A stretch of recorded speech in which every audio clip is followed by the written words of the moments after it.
자, 이제 시간이 되었습니다. 우리 다 같이 사도신경으로 우리의 신앙을 하나님 앞에 고백하겠습니다.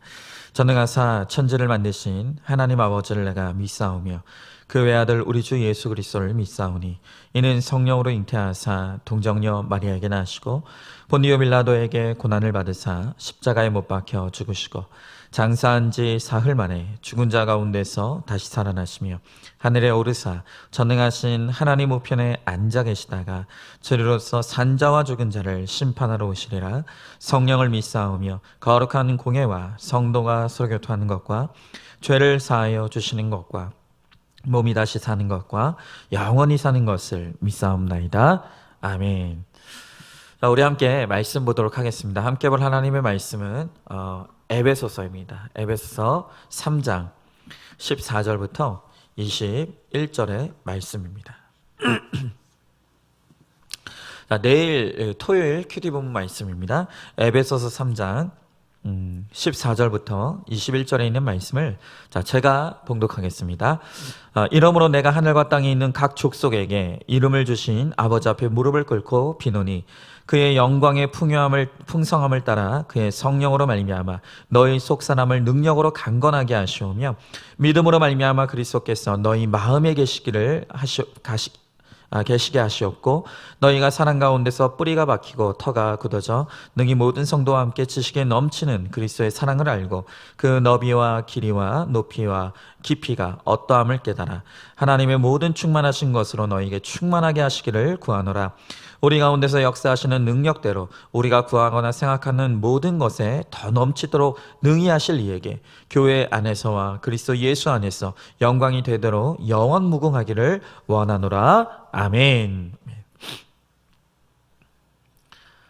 자, 우리가 함께 나눌 오늘 말씀의 제목은 우리가 기도해야 될 세 가지 기도 제목입니다. 우리가 구해야 할 세 가지 기도 제목. 자, 여러분, 어떤 그리스도인이 정말 내가 염려하거나 혹은 열망하는 것이 무엇인지를 어떻게 우리가 알 수가 있을까요? 그것은 바로 그의 기도의 내용과 그것을 위해 우리가 얼마나 열심히 기도하는가를 보면 내 마음에 진짜 내가 염원하는 것과 열망하는 것이 무엇인지를 알 수가 있다는 것입니다.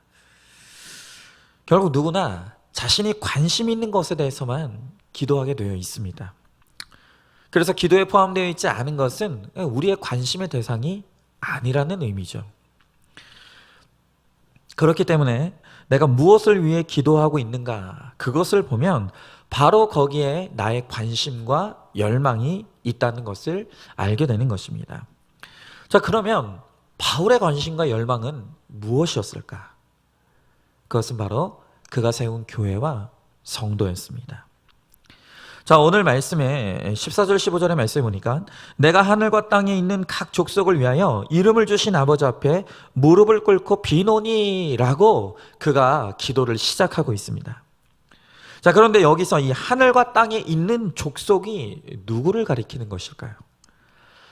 자, 오늘 이 말의 의미를 영어 성경의 NIV가 아주 잘 해석을 해놓았는데 NIV는 이 부분을 뭐라고 해석했냐 하면 신자들의 온 가족, 그러니까 하늘과 땅에 있는 이 족속이라는 의미를 신자들의 온 가족이다 이렇게 표현을 했습니다. 그러니까 이 하늘과 땅에 있는 이 각 족속이라는 말은 하나님을 한 아버지로 둔 교회와 또 그 교회에 모인 성도들을 의미한다는 것이죠. 이렇게 바울의 관심과 열망은 오로지 그가 세운 교회 그리고 그곳에 모인 하나님을 한 아버지로 둔 성도들이 바로 이 바울의 관심과 열망이었다는 것입니다. 그리고 오늘 이 바울은 그들을 위한 세 가지의 간구의 기도 제목을 오늘 가지고 하나님께 기도하고 있는 것입니다. 오늘 이 바울의 세 가지 기도 제목이 왜 우리들에게 중요합니까? 이것은 성도를 위한 기도예요. 오늘 이 기도 제목이 성도를 위한 기도 제목이라는 것은 곧 나를 위한 기도 제목임을 의미하기도 한다는 것이죠. 그래서 오늘 우리는 이 바울의 세 가지 기도 제목을 보면서 이것이 우리의 기도 제목이 되고 그래서 하나님께 기도함으로 그 기도의 응답을 누리는 우리 모두가 되기를 간절히 바랍니다. 자, 그러면 오늘 바울의 이 세 가지 기도 제목이 무엇입니까? 우리가 하나하나 살펴보기를 원하는데요. 첫 번째로 오늘 바울의 기도 제목은 바로 속사람의 강건입니다. 자, 제가 16절부터 17절 상반절까지 한번 읽어보겠습니다. 그의 영광의 풍성함을 따라 그의 성령으로 말미암아 너희 속사람을 능력으로 강건하게 하시오며 믿음으로 말미암아 그리스도께서 너희 마음에 계시게 하시옵고 그랬어요. 자, 이 부분을 해석하는 대부분의 성경학자들은요, 오늘 이 16절과 17절이 하나의 기도 제목이라고 그렇게 해석을 합니다. 왜냐하면 이 두 구절 모두 인간의 가장 본질적인 부분, 그리고 그리스도인의 가장 깊숙한 존재를 놓고 기도하고 있기 때문이에요. 자, 그럼 인간의 가장 본질적이고 그 깊숙한 존재가 무엇입니까? 그것을 오늘 16절에서는 속사람이라고 표현하고 있고, 또 17절에서는 같은 것을 마음이라고 표현하고 있는 거예요. 그러니까 오늘 이 속사람과 마음이라는 것은 같은 의미의 다른 표현이라고 말할 수가 있는 것이죠. 자, 여러분, 왜 이 속사람, 왜 이 마음이 그렇게 중요한 것입니까? 바로 이 속사람의 마음이 하나님이 우리들에게 찾아오셔서 우리 안에 거하시는 바로 그 장소이기 때문이에요. 그래서 바울은 오늘 주님께서 우리의 이 속사람, 이 마음에 우리와 함께 거하시기를, 그리고 그 안에서 우리를 강건하게 해주시기를 오늘 그렇게 구하고 있더라는 것입니다. 자, 그런데 오늘 이 두 구절에서 우리가 매우 중요하게 봐야 될 중요한 단어 하나가 있어요. 그것이 무엇이냐면 오늘 17절에 계신다라고 하는 바로 그 단어예요. 자, 여러분, 이미 말씀드렸던 것처럼 우리가 예수님을 우리의 그리스도로 믿고 영접하는 그 순간 주님은 우리 안에 찾아오십니다. 그리고 우리 안에 그 속사람, 그 마음 가운데서 우리와 함께 계신다는 거예요. 자, 그런데 중요한 것은 무엇이냐? 단순히 주님께서 우리 안에 우리와 함께 계신다라는 것이 중요한 것이 아니라 그 우리 안에 계시는 주님께서 어떤 상태로 거하고 계시느냐, 이게 너무너무 중요하다는 것입니다. 여러분, 이게 무슨 말입니까? 오늘 이 말의 정확한 의미를 파악하기 위해서는 이 계신다라는 단어의 정확한 의미를 우리가 알 필요가 있습니다. 성경에는 이 거한다, 또 계신다 라는 것을 나타내는 이 두 개의 매우 비슷한 헬라어 단어가 있어요. 하나는 파로이케오라고 하는 것이고, 또 하나는 카토이케오라고 하는 단어입니다. 파로이케오, 카토이케오, 이 둘 다 거하다, 계신다라는 의미를 가지고 있어요. 자, 그런데 이 두 단어가 이 다른 의미를 가지고 있는데 어떤 다른 의미를 가지고 있느냐? 먼저 이 파로이케오라고 하는 것은 머물고 거하는 개념이긴 한데, 그런데 마치 여관이나 여인숙에 잠시 머무는 손님의 개념을 가지고 있는 것. 이 손님의 개념을 가진 단어가 바로 이 파로이케오라고 하는 단어예요. 그런데 반면에 이 또 다른 단어인 카토이케오는 그 집의 주인으로서 영구히 정착하고 거주한다 라고 하는 의미를 가지고 있는 것이 바로 이 카토이케오라는 단어인 것이죠. 자, 그러면 오늘 바울이 그리스도께서 너희 마음에 계시게 하옵소서라고 주님이 우리 가운데 계시기를 간구할 때 이 바울이 구하는 계시다는 파로이케오 손님이겠습니까? 아니면 카토이케오 주인이겠습니까? 그렇죠. 주인으로서 우리 안에 거하여 주시기를 오늘 바울이 간구하고 있는 거예요. 오늘 바울은 우리의 속사람과 그 마음에 주님이 임하여 주시고 우리와 함께 하여 주시기를 구하는 가운데, 그 주님이 우리 가운데 손님으로 머무시는 것이 아니라 주인으로서 우리와 함께 영구히 거주하시고 정착하셔서 우리 안에서 주인 노릇해 주시기를 오늘 구하고 있는 것이죠. 여러분, 이게 얼마나 중요한지 모릅니다. 오늘 여러분들에게 묻고 싶습니다. 주님이 우리 안에 계십니다. 믿으십니까? 그렇습니다. 주님이 분명히 우리 안에 계십니다. 그런데 우리 안에 우리와 함께 하시는 그 주님은 우리의 손님입니까? 아니면 우리의 주인입니까? 여러분, 우리나라 사람들의 이 집사랑은 정말 유별나죠.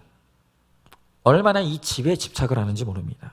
그래서 많은 사람들의 평생의 소원이 내 집 마련하는 것이고, 그래서 내 집을 마련하기 위해서 많은 빚을 져가면서 그렇게 집주인이 되려고 노력을 합니다. 여러분, 왜 그렇게 사람들은 내 집을 소유하기를 원하고 그 집의 주인이 되기를 원합니까? 왜냐하면 내 집을 가지고 있지 않으면 우리의 삶이 안정되지 않기 때문이에요. 만약에 우리가 전세나 월세를 들어 있는데 집주인이 그 월세나 전세를 더 올려달라고 하거나 아니면 나가라고 하면 꼼짝이 없는 거예요. 올려주거나 나가야 되는 거예요. 또한 이 집주인이 허락하지 않으면 그 집에 살고 있다 할지라도 못 하나도 제대로 박을 수 없고 아무것도 내 마음대로 꾸밀 수가 없는 것이죠. 그래서 늘 우리가 고백하는 게 집 없는 서름이라는 말을 많이 하지 않습니까? 그런데 여러분, 우리 안에 계시는 주님도 똑같다는 거예요.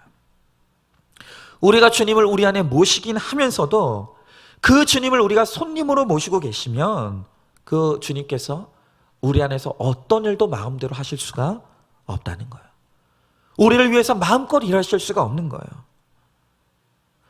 우리를 우리 안에서 변화시키고 바꾸실 수 있는 그 능력의 일들을 감당하시지 못하는 거예요. 그래서 예수님을 그 속사람의 이 손님으로 모신 사람은 백날 예수 믿어도 변화되는 게 없는 거예요. 성장도 안 되는 거예요. 왜냐하면 주님께서 내 안에 거한다 하실지라도 나를 위하여 일하실 수가 없기 때문인 것이죠. 그러나 반대로 우리 안에 계시는 주님을 나의 주인으로 모신 사람은 달라요. 주님께 주도권을 내어드리면 그때부터 주님께서 우리 안에서 우리를 위해 일하시는 거예요. 우리의 주도권을 더 내어드리면 내어드릴수록 우리 안에서 더 강한 역사로, 강한 능력으로 우리 가운데 일하시고 우리를 끊임없이 거룩한 자로 변화시켜 주신다는 것입니다. 여러분, 바로 이 개념을 너무나 쉽게 잘 풀어서 표현한 책이 한 권 있어요. 그 책은 로버트 멍어라고 하는 사람이 쓴 내 마음의 그리스도의 집이라고 하는 아주 얇은 소책자예요. 여러분, 이 책 작은 소책자예요. 아주 적은 분량이에요. 너무너무 좋은 책이니까 여러분 한번 꼭 이 책을, 내 마음 그리스도의 집, 오늘 이 책을 꼭 사서 한번 읽어보시기를 여러분들에게 강하게 권면드립니다. 자, 여러분, 이 책에서 이 로버트 멍어는 우리의 마음, 이 속 사람을 방이 여러 개가 있는 집으로 그렇게 표현합니다. 어느 날 한 남성이 이 예수님을 자신의 집으로 초청을 해요. 그리고 함께 거할 것을 요청합니다. 자, 그런 가운데 이제 초청한 이 주님이 어디에 거하면 좋을지 그것을 정하기 위해서 이제 그 집의 여러 방을 이제 함께 둘러보기 시작하는 거예요. 그래서 이 남성과 예수님이 먼저 이 집의 서재로 들어갔어요. 그런데 그 서재에 들어갔더니 책이 여러 권이 있는데 그 책들이 하나같이 거룩하게 하는 책이 아니라 여러 가지 잡지들이나 또 서적들로 너무나 꽉 차 있는 거예요.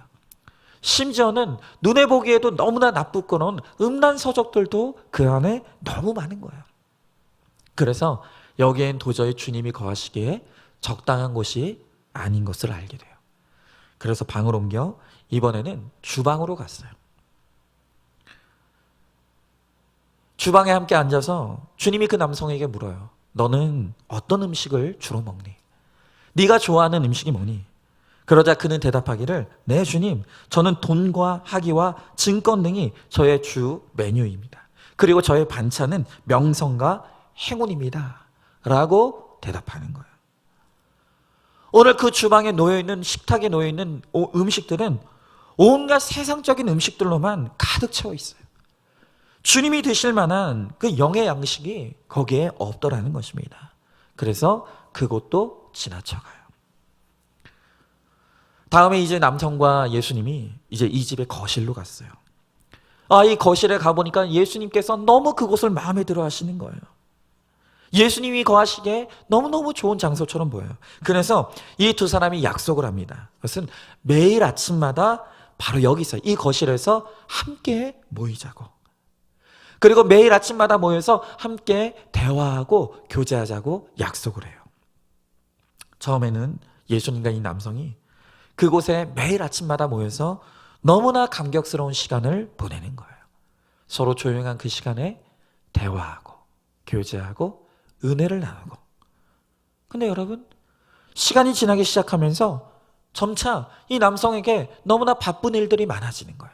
분주한 일들이 생기는 거예요.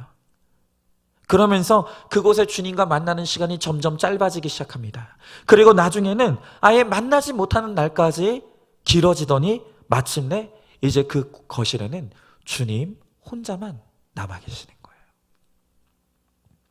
어느 날 이 남성이 또 너무 바쁜 일이 있어서 집 밖으로 나가려던 순간에 그 거실에 혼자 남아 계시는 예수님을 보게 돼요. 그리고 마침내 이 남성이 깨닫게 되는 거예요. 주님이 지금 우리 집에 계시긴 하는데 이 주님이 우리 집에 손님으로 와 계시는구나. 그것을 깨닫는 순간 주님께 용서를 구하고 그는 즉시 그 집에 금고로 달려가요.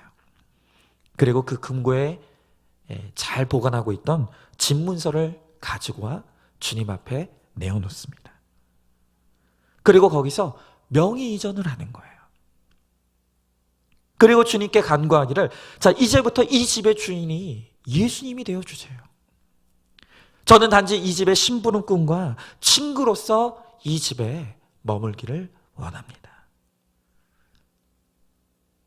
오늘 이 책이 이렇게 마무리되면서 저자는 마지막으로 이렇게 쓰고 있어요. 그리스도께서 당신의 마음에서도 모든 것의 주인으로서 정착하시고 안주하시기를 바랍니다. 주님이 우리 마음속에 주인으로서 오늘 우리 안에 정착하시고 안주하길 바랍니다. 그렇습니다. 여러분, 우리가 예수를 그리스도로 믿고 영접할 때 주님이 우리 안에 임하세요. 그것은 너무나 놀라운 것이고 영광스러운 일이에요. 그러나 그것만으로 충분하지 않아요.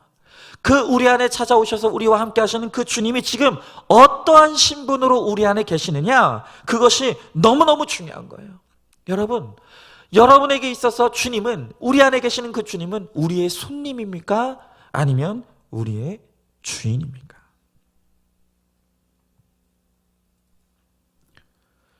그저 우리 안에 주님께서 우리의 손님으로 머물고 계신다면 그 주님이 우리 안에 계신다 할지라도 우리를 위해서 아무 일도 하실 수가 없는 거예요.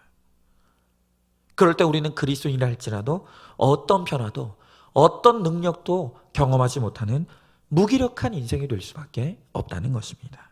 그러나 우리가 주님을 주인으로 모시고 영접할 때 바로 그때부터 주님이 우리 안에 힘있게 역사하십니다. 능력 있게 역사하시는 거예요. 그리고 주님께서 우리 안에 주인이 되셔서 그렇게 힘있고 능력 있게 역사할 때 바로 그때부터 우리 안에 변화와 성장이 일어나기 시작한다는 것입니다. 이제는 우리가 주님께서 우리의 주인 되시기를 간구하시기 바라요.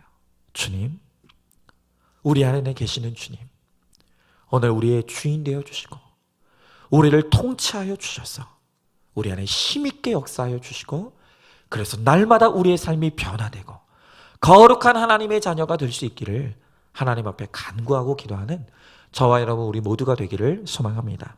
자, 질문해 봅니다. 지금 주님은 내 안에 어떤 분으로 계십니까? 주인이십니까? 손님이십니까? 지금 내 안에 주님이 거하시기에 합당치 못한 더럽고 냄새나는 것들은 어떤 것이 있습니까? 내 마음의 집의 명의를 주님께 이전하셔서 주님께서 내 마음을 깨끗하게 하시고 거룩하게 하여 주시기를 간구하시기 바랍니다. 자, 두 번째로 이제 바울은 속사람의 강건을 기도했던 것에서 이제 두 번째로 사랑하게 되기를 구하고 있습니다.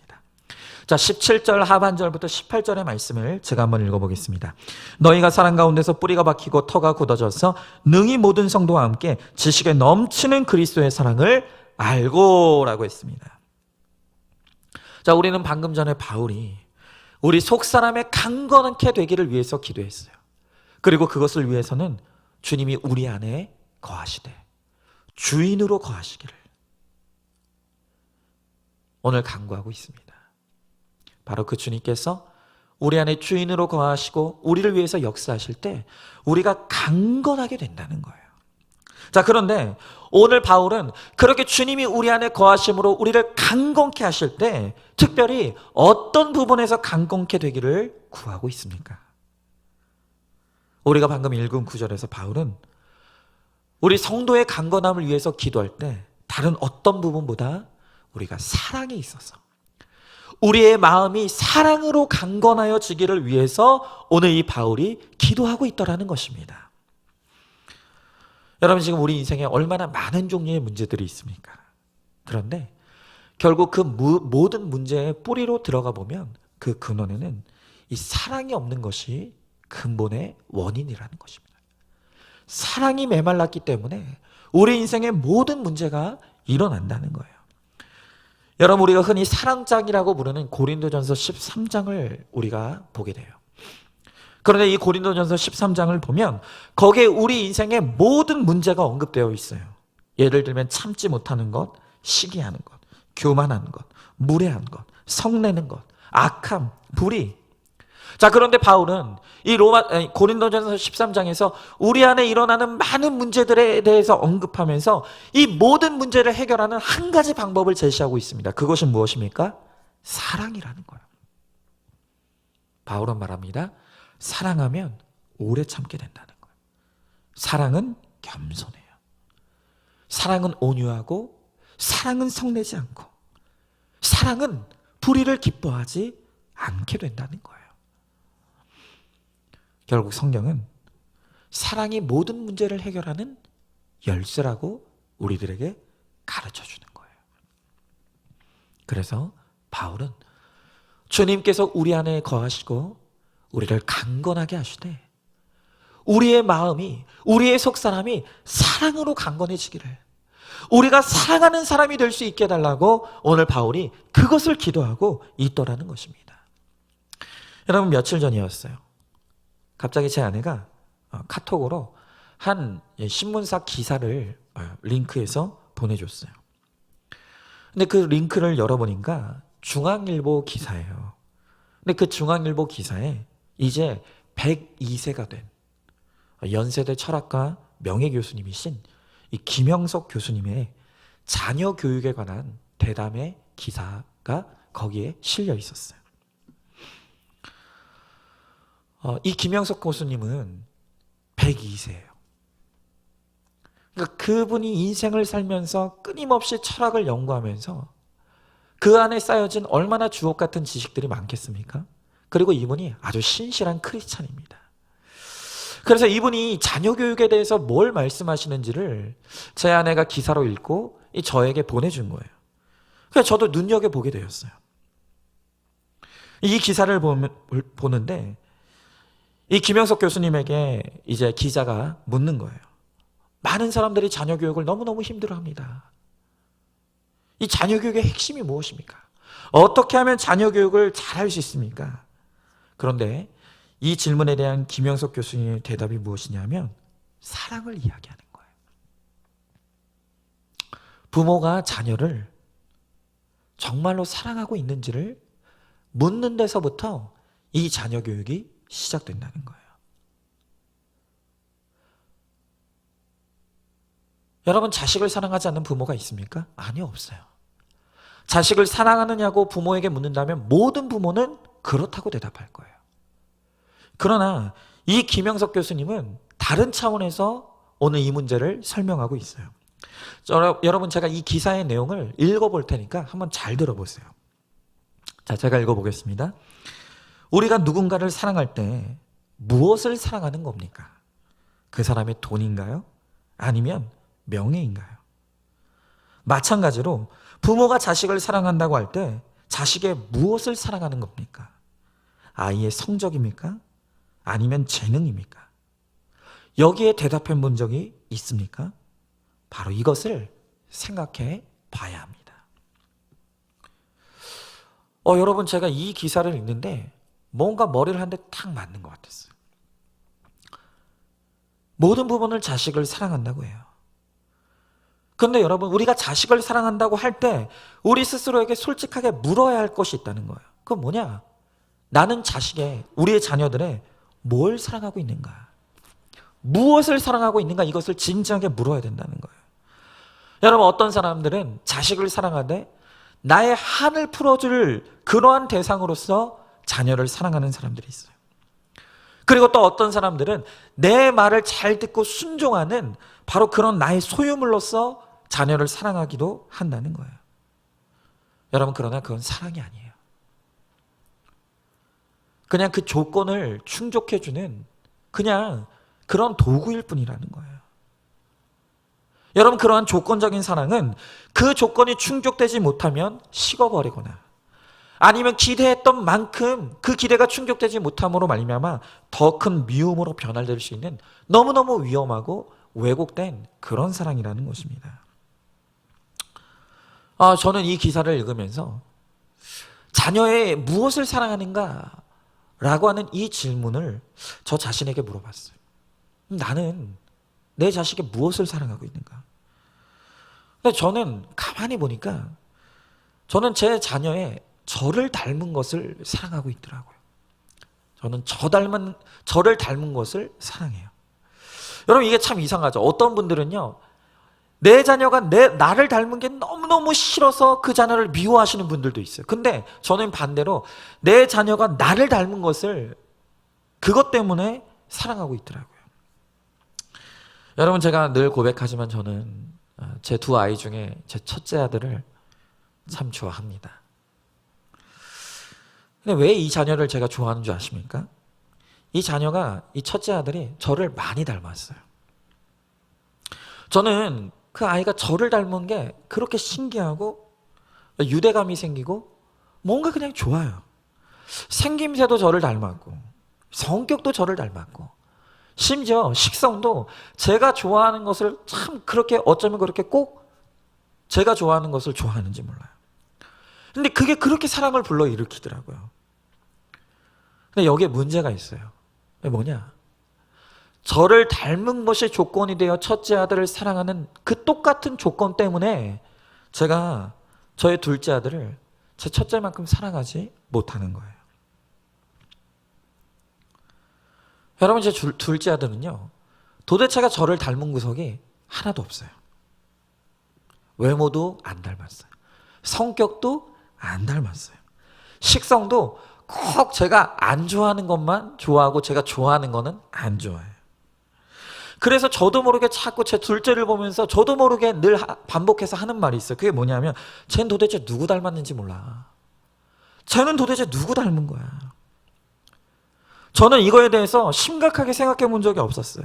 그런데 당신은 자녀의 무엇을 좋아하십니까? 라고 물을 때 제가 제 닮은 것을 좋아하는 이 조건에 따라서 제가 자녀를 더 사랑하기도 하고 덜 사랑하기도 한다는 것을 깨닫게 되었어요. 그리고 이렇게 조건에 따라 사랑하고 덜 사랑하는 이것이 얼마나 악한 사랑인지가 깨달아지는 거예요. 내 조건에 충족되어지면 더 사랑을 주고 내 조건에 충족되지 않는다고 생각하면 덜 사랑하는 너무너무 이기적인 사랑을 하는 부모라는 것이 제가 깨달아지는 거예요. 여러분, 그러면 도대체 올바른 사랑이 무엇입니까?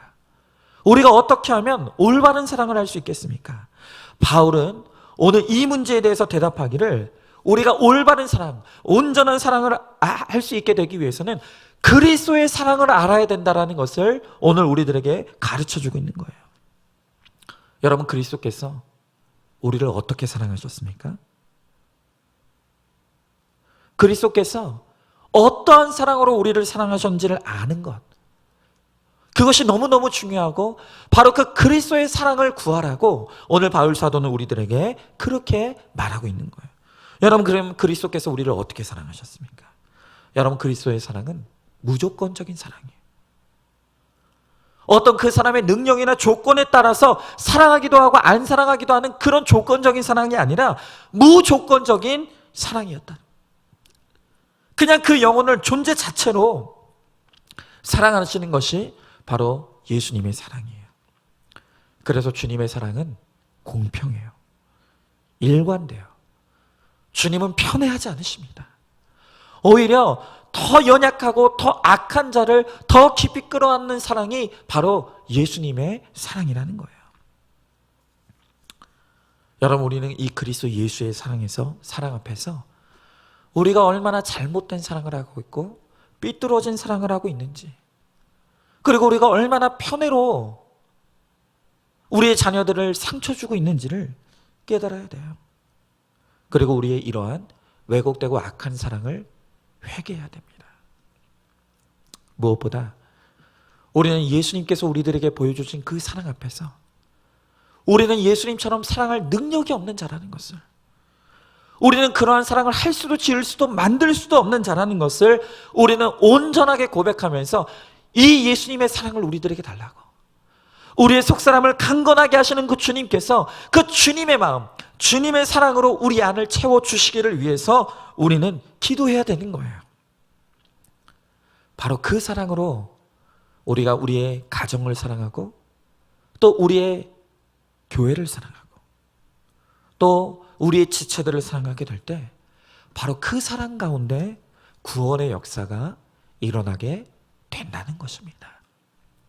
그러므로 여러분, 정말 우리가 사랑을 구할 수 있게 되길 원해요. 사랑할 수 있게 달라고. 내 자녀들도 온전히 사랑하지 못하는 우리가 그러한 연약한 존재인 것을 깨닫고 우리 안에 계시는 주님께서 우리 안에 주님의 사랑으로 가득 채워주시고 그 사랑으로 정말 무조건적인 사랑을 하고 우리가 조건 없는 사랑을 함으로 말미암아 나의 사랑을 통해서 우리가 구원의 역사를 이루어갈 수 있기를, 그것을 위해서 우리가 함께 기도할 수 있길 바랍니다. 자, 질문해 봅니다. 나는 지금 자녀의 무엇을 사랑합니까? 조건적이고 편애적인 사랑이 악한 사랑인 것을 깨닫고 있습니까? 예수님의 무조건적이고 공평한 사랑이 참된 사랑임을 알고 그 사랑을 구하고 그 사랑이 우리 안에 충만케 되기를 구하시기 바랍니다. 자, 마지막으로 세 번째로 이제 바울은 충만함을 구하고 있습니다. 자, 오늘 19절의 말씀에 보니까 그 너비와 길이와 높이와 깊이가 어떠함을 깨달아 하나님의 모든 충만하신 것으로 너희에게 충만하게 하시기를 구하노라 라고 합니다.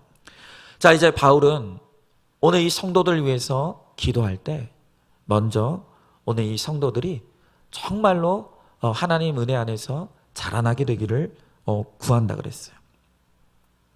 오늘 충만케 되기를 구한다는 거예요. 여러분, 하나님은 모든 것에 충만하시고 온전하신 하나님이시죠. 하나님은 그의 자녀가 된 우리가 바로 이 주님처럼 충만케 되기를 원하시고 온전하게 되기를 원하는 거예요.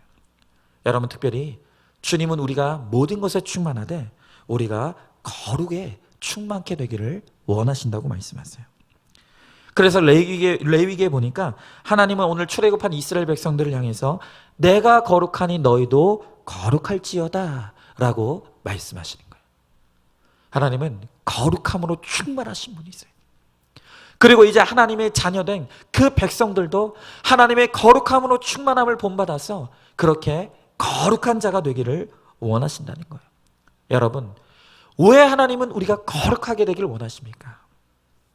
전에도 말씀드렸지만 이 거룩이라는 것은 우리의 영적인 성숙과 성장을 의미해요.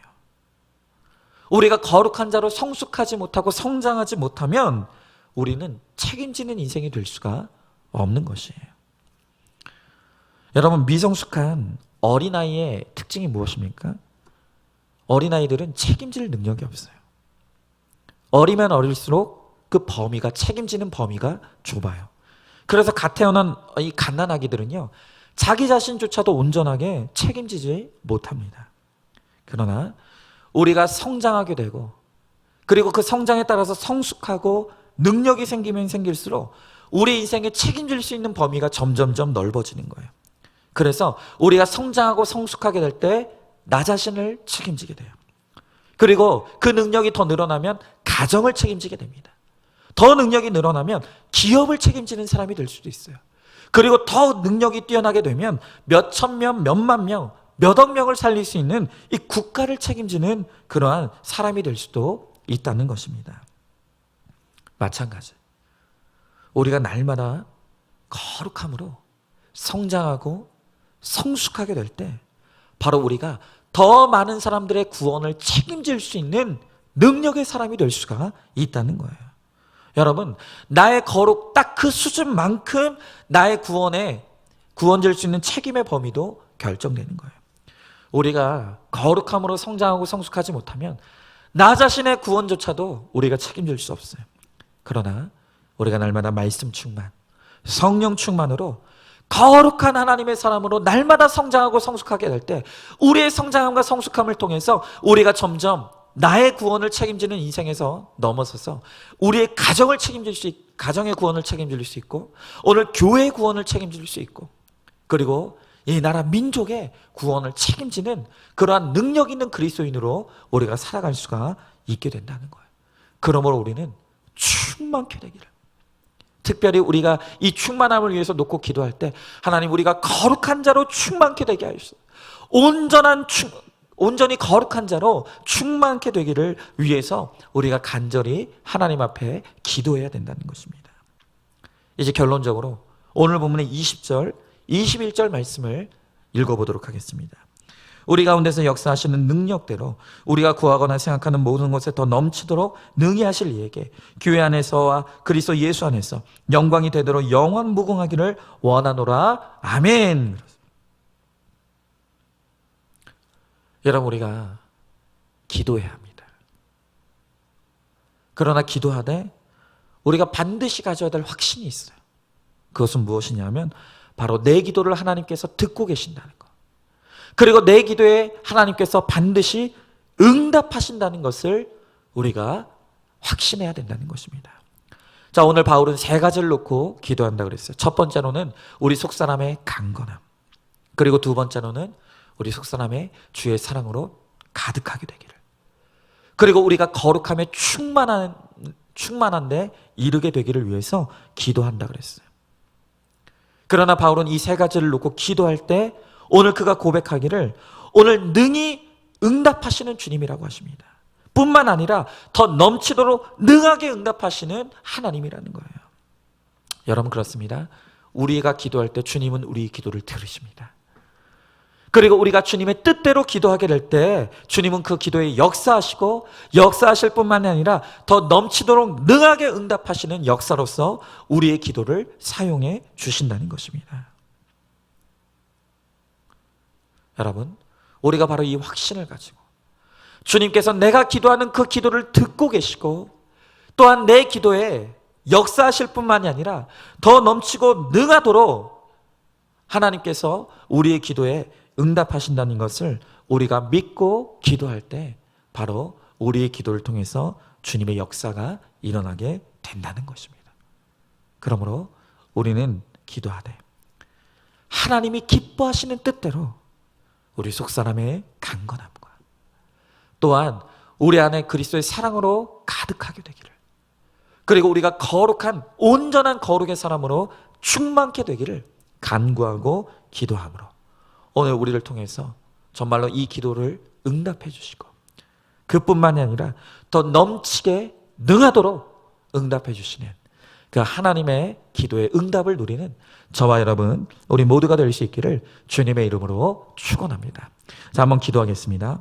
하나님, 오늘 주님께서 말씀을 통해서 우리들에게 기도해야 함을, 또 하나님 앞에 간구하며 부르짖어야 됨을 말씀하십니다. 특별히 오늘 바울은 오늘 모든 성도들을 위해 기도할 때 그 속사람의 강건함을 위해서 오늘 기도한다고 그렇게 오늘 말하고 있습니다.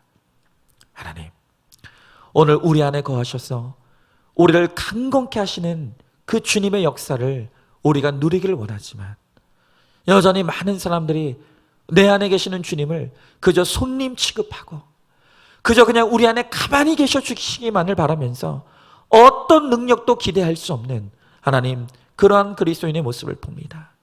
이제는 우리가 우리 안에 계시는 주님께 우리의 명의를 넘겨드릴 수 있게 하시고, 또한 우리 안에서 그 주님을 우리의 주인으로 영접하게 하여 주시옵소서. 그러므로 말미암아 우리 안에서 능력으로 역사하게 하시고 우리를 강건케 하시는 그리스도의 능력을 체험하는 우리 모두가 되게 하여 주시옵소서. 또한 우리를 강건케 하시는 그 주님께서 우리 안에 사랑으로 채워주시고, 하나님 이 그리스도 예수의 사랑으로 우리가 사랑할 수 있게 하여 주셨어. 하나님, 우리 인생의 모든 문제를 돌파할 수 있게 하여 주시옵시고, 그래서 우리의 사랑함을 통해서 많은 사람들을 구원으로 인도하는 우리 모두가 되게 하여 주시옵소서. 또한 우리가 날마다 거룩함으로 충만케 되게 하여 주시옵소서. 하나님, 내가 날마다 거룩하여 성장하고 성숙함으로 나의 구원만 책임지는 것이 아니라 내 가정의 구원을 책임지며, 또한 우리 교회의 구원을 책임지며, 또 이 나라 이 민족의 구원을 책임지는 하나님 능력 있는 그리스도인으로, 하나님 거룩한 하나님의 백성으로 설 수 있도록 주님께서 함께하여 주시옵소서. 그러므로 말미암아 우리가 날마다 이것을 놓고 기도할 때 우리의 기도를 들으시고 역사하실 뿐만이 아니라 더 넘치도록 능하게 응답하시는 하나님의 기도의 응답을 누리는 우리 모두가 되게 하여 주시옵소서. 우리 주님께서 반드시 그렇게 하여 주실 줄 믿사오며 사랑이 많으신 우리 예수님 이름 받들어 기도 드리옵나이다. 아멘. 이제는 우리 주 예수 그리스도의 은혜와 하나님의 사랑과 성령의 교통하심이 오늘 주님께 엎드려 무릎 꿇고 간구하되 우리 속사람의 강건함을 위해 기도하며 우리의 마음이 사랑으로 가득하게 되며 또한 거룩에 충만한 데 이르기를 소망하고 간구하는 사랑하는 모든 성도들 머리머리 위에 이제부터 영원토록 함께 계실지어다. 아멘.